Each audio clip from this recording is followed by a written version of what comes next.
All right. All right. How you doing? My name's Tony Fleming. I'm with Metropolitan Fire Protection, actually the president of Metropolitan Fire Protection. Just to give you a background on some stuff, I got a little presentation that we put together that, sort of outlines a couple little things about our company. Company was actually founded or started. The idea actually started in '91. We officially became official in '92. With the growth of residential sprinklers, Prince George's County actually being one of the newer companies, or actually one of the earliest companies in the country to require residential sprinklers. The idea came about to, get involved with that. I was actually working for a commercial company, and that's how it all started. And it's a little timeline of some things on here that went down into place and how we've been growing. Currently, as you can see, based on the slide, we have actually two other locations that we operate out of in Pennsylvania, and then the one in Maryland. We just recently acquired this timeline, sort of not even current, because we just recently acquired another location in Hyattsville, Maryland, right south of College Park. That out of that location, we're predominantly doing fire extinguishers and going to take it into fire alarms from there. We On there it says 6 states, but truthfully now we're actually in 8 states that we're doing work in. So we cover a big area in the Mid-Atlantic region. So it's 8 states in the District of Columbia. From those locations, we try to cover as much as possible. The need on single-family homes across the country is only required in California and Maryland. So a lot of these surrounding states are starting to grow. There's some new possibilities of things coming up in different states surrounding. A lot of multifamily work is where we do some stuff. We do light commercial, even some bigger commercial stuff, but our bread and butter and our forte is predominantly residential construction, single family homes and townhouses as well. Here's an idea on why I choose Metropolitan. Like I said, not only are we a sizable company, we operate out of in Southern Maryland. In the location there, we operate over 100 guys in the field, but we try to cater to everybody and try to keep an idea of keeping the small company mentality. Even though with the size that we have, we feel that we can accommodate any needs that would come up from anything. What we do as well is we have a pretty good sizable design team. So where we feel that we are best is in providing value engineering to some of our contractors that we do work for. A lot of times we get involved early on in helping determine incoming water sizes. Even if we've even taken as far as determining the heights of water towers and got involved with that. A lot of times I know this is paid for by MEP engineers from contractors, developers to do, but it's not always as accurate as what we actually need. And we feel like we thrive more so on trying to provide a system that is capable of being done in any means without just always throwing in booster pumps or a lot of increased sizes. We're not always going to be the cheapest guys out there, but I think at the end of the day, like I always tell everybody, I think at the end of the day, we'll save you the most money and can overall be the most cost-efficient company that you can use. As stated before, here's some of the service that we provide. Like I said, our bread and butter is single-family homes, that in townhouses. We do a lot of that stuff. Percentage-wise, we're probably about 75% in that market. We do, like I said, a whole range of things. I mean, we have some jobs going on that are, very sizable apartment buildings complex, as well as just doing straight retail warehouse type of work. The biggest trend that we see, and as I was telling Chris earlier, is I'm actually at a location now in Hyattsville doing the fire extinguishers. The biggest trend that we see, of course, for us is not just service, but inspection and testing. So our goal is to be able to be a one-stop shop for a lot of people, that we can come in and offer, anywhere from sprinkler service work, fire extinguishers, fire alarm, and anything like that, because a lot of these systems have to be tested annually. And we find that a lot of times there's not enough people going out there and doing what they're supposed to do annually on these things. So service that we provide to try to offer it, and that seems to be our biggest thing. And as well, the thing that I like most about what we offer is the consultation that we do beforehand. Like I said, if we get involved early on in the project, we can really try to cater things around and try to save builders or contractors the most money possible. Some example pictures of installs. A growing trend around currently seems to be, this is actually a rough end of a house that we did, and a growing trend seems to be installing more and more concealed sprinkler heads. This is actually a sample install of a concealed head. It's not the finished product, but you can see on there what's on there. The blue thing is a protective cap to keep the sprinklers from getting painted on.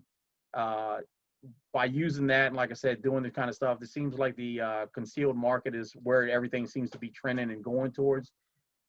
We do see that out, and when I've gone out in California and done some studies with some of the stuff out there, it seems to be the norm to use concealed heads, where here it's more of a what we call a semi-recess. These concealed heads, we're trying to work out deals to try to make this the norm around here and try to start offering it, because there's a lot of aesthetically pleasing things that can be done off of it. I mean, we can get different paint schemes and such to accommodate whatever ceiling or patterns are installed on, particularly on custom homes.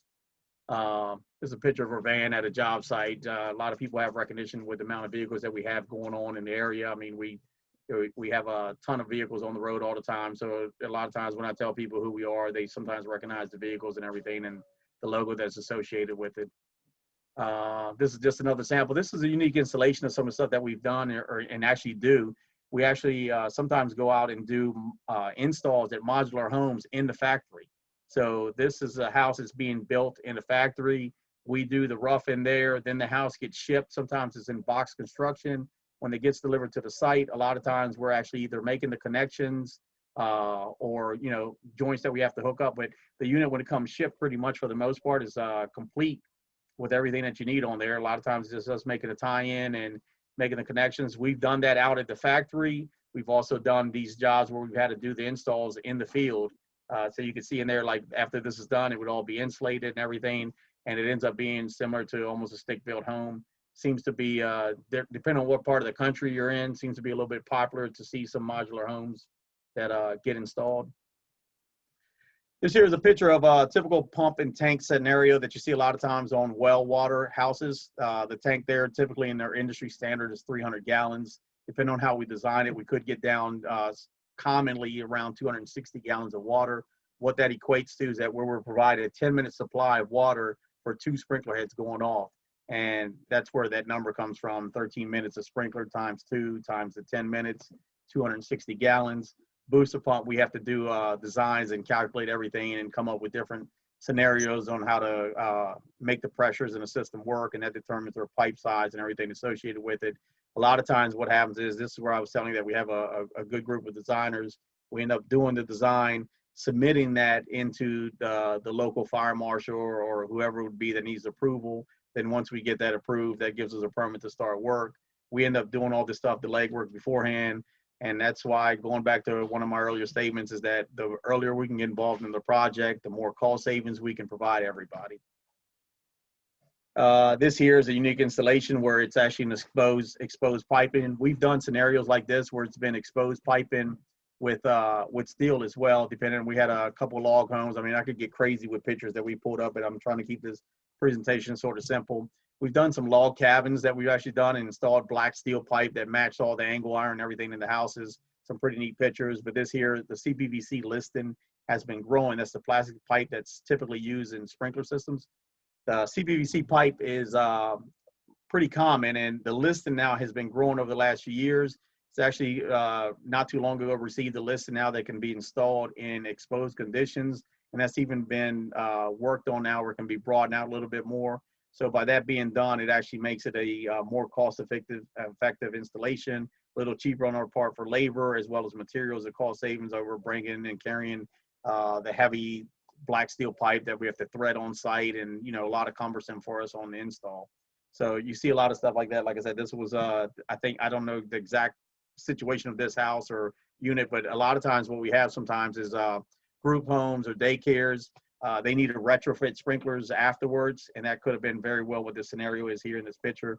But it's just to show you, it actually shows a protective cage on the sprinkler head to protect it if anyone wants to hit it or anything.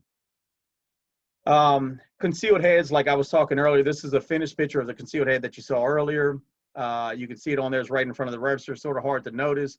A lot of times there's a gap on there that you see on that sprinkler head. There's a little gap, and it actually looks, sometimes people wonder, hey, can you push that all the way up, or can you caulk it? Actually, yesterday on a call, I had a builder that asked me, can I just caulk around that? We've been doing that, and the reason that gap is there, heat actually comes up into the top of this, the top of that plate, and that plate actually is activated and falls down at 135 degrees. The sprinkler behind it activates at 155 degrees, and that's what drops everything down and it makes it activate. Each head and each plate is independently activated. If you seal that gap, you're not going to get it. Probably it's going to take too long to warm up and fall off, and then you have another problem on your hand. But like I said, these heads can be done in various colors, as I'll show you here on this next slide. Here's a sample of somewhat standard cover plates. We've done some stuff. You can even see wood grains and everything on them, different colors depending on what scheme you have, and as well as we can go out and get them done in whatever custom colors that you would have. Now, we don't, it's not recommended, and you're not supposed to paint these yourself because, as I told you, the plate warms up and it falls off. If you put your own paint on it and do it yourself, you now add it to the time that it would take for that plate to heat off and warm off and fall off, therefore creating a system that's probably not going to work effectively. So I try to, like I said, I try to keep this simple. It's pretty much about everything that I have to cover on this presentation. Like I said, it was pretty short, but any questions or anything that anyone would have, if you have questions or want to know anything, like I said, I'm always available.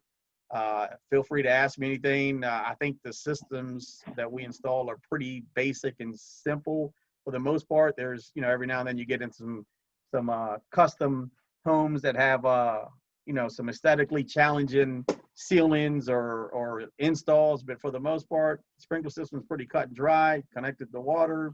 Hopefully it doesn't ever go off, but it's good to know that it's there in case you should ever need it. So anything that you have, like I said, feel free to ask me, and that's pretty much the end of my presentation. Hey, Tony, this is Tom Kettler. How you doing today? Hey, Tom, how you doing? Good. You guys do a great job, by the way. We're one of your customers.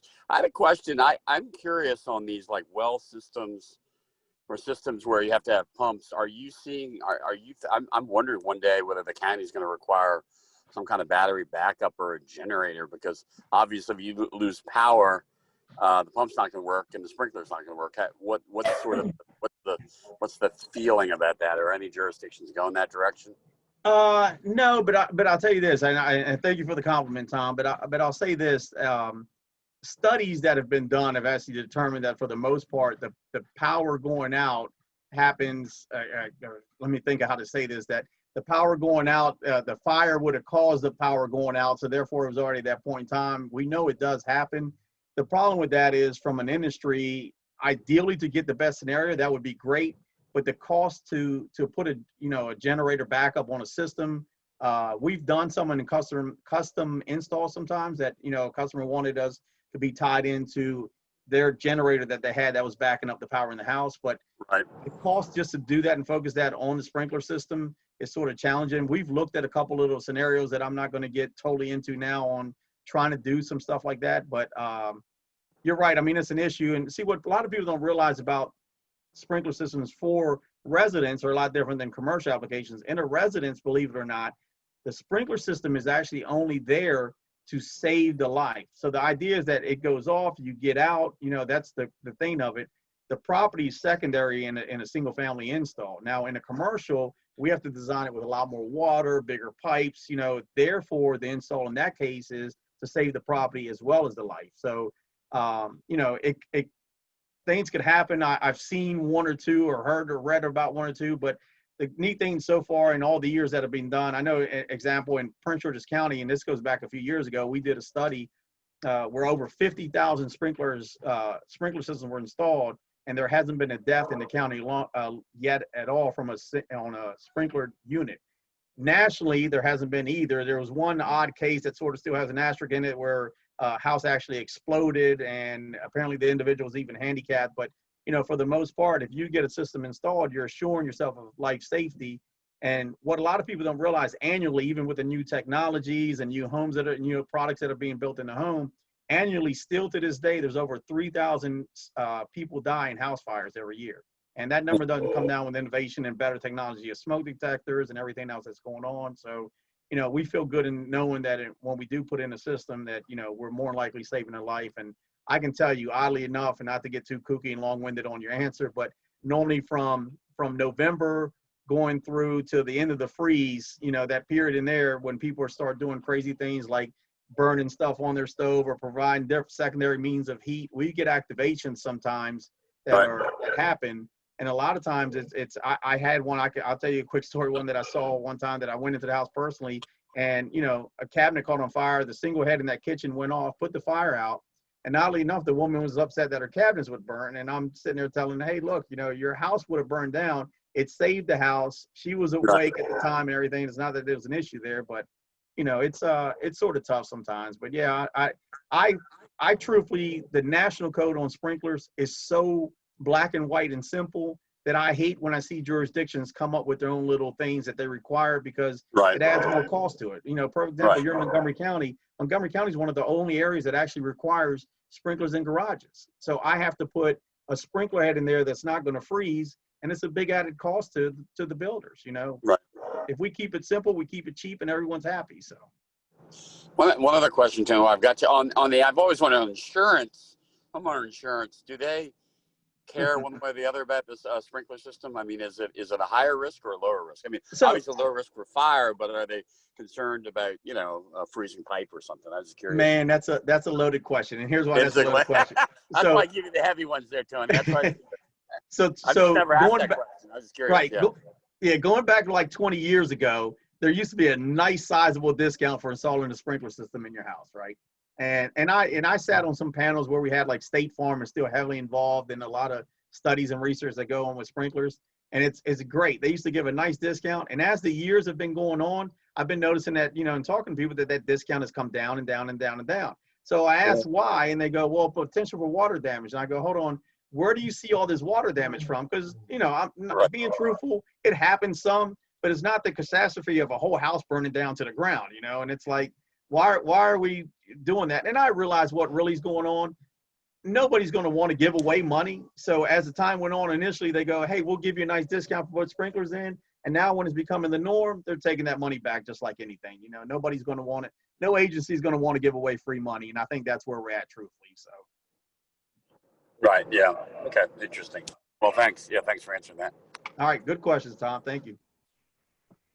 This may not be a good question, and you may have answered it already, so I apologize if you did, but on that orange PVC sprinkler, the orange PVC, CPVC? Did they pick that color, or are you required to use that color? I think it's funny because that color was sort of picked in the industry as a typical color that was being done. A few years ago, one of the manufacturers was coming out with a pretty unique system, and the idea got toyed around with going blue. The problem with it is that the orange became so standardized in the industry, and everyone knew that that's orange and it's sprinkler, that it's sort of hard to change. But there's no real reason why it's orange. And I think now that it's nice to be able to look up in the house and realize that that's that, and you don't want to get it confused with anything else. I think I'm pretty sure that's why we're just staying that color. But I was just thinking with most of the time it's just this time again. Most of the time it's buried behind the wall, so you don't see it. Right. Yeah, were you concerned with it being exposed, or? Well, that exposed image, I thought, well, it'd be great if you really wanted a pop of orange color in your house, but if you didn't, it's well, you could intrusive. But you could paint that drywall, right? Right. Now, in a situation like that, sometimes, and I'll tell you, like in a group home, when we go and have to do something like that, we give them the option to either try to put it behind the wall or not. Like we'll come in and maybe do the cutouts and put it in. But sometimes after the fact, it just gets to be, so much cost for them that they don't want to do it. But there's even shorter ways. Like we have like plastic boxes that almost clip on. I'm giving you a real basic description of it, but they almost clip on and they look like a finished product. But once again, money comes to play in it. And truthfully, that pipe, you got to check stuff with compatibility issues. But there are certain paints that you can put on that pipe if you really wanted to. But you got to make sure that it's compatible with it and all that kind of stuff. Well, I was thinking it could be some new fabulous design feature and opportunity for PVC people to have accent pipe for the exposed sprinklers. Not a bad idea. Maybe you're starting something new there, that hot pink or something like that. I'm a little bit more of a green person, but yeah, sure. I see you're wearing it. Hey, Tony, this is Will. You talked about, of course, concealed heads and a little bit about how they're becoming more typical these days as far as what you guys are installing. I mean, we certainly only do concealed heads in the apartments. Are there drawbacks to concealed heads versus an exposed head system? And whether that's, is that a little bit of a cost thing? Is it a insulation in the cavity issue? In other words, why isn't everyone just using concealed heads all the time? Well, the cost. I mean, they do cost more. It's a little bit manufacturing wise. It's harder to develop that head. The cost becomes a factor. We've been actually playing around with the idea with a couple of manufacturers now and trying to say, hey, look, if we were to switch over because of the volume that we do, like I said, we do. Last year we were over 3,000 homes, and we were like saying, hey, look, if we were to, as a company, want to go over and make standard or a concealed head standard, what kind of price break could we get buying in bulk? And the idea there is that if we can get it down low enough, then maybe we would sort of, try to change things as a whole and make that being a little bit more normal. So the cost of it, pressure and performance wise, is a little bit, sometimes you get into some cases where it's a little tougher.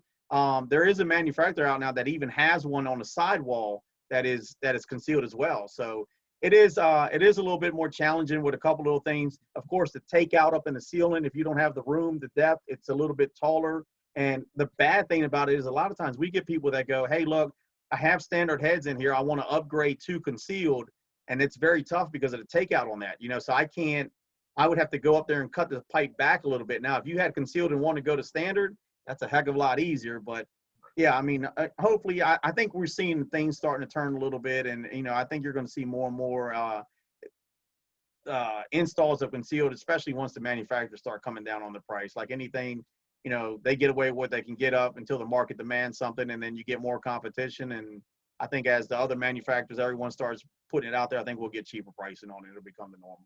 Okay, so most of the price seems to be in the hardware, not necessarily that there's additional steps on the, on your side for labor. It takes me my guys out there twice as long to do concealed versus exterior. You're exactly right. I mean, it may take another couple seconds to get an accurate measurement on where you're putting it just to make sure it sits real flush with the ceiling. But no, the install, everything's the same. It's just it's mainly the hardware that's the cost.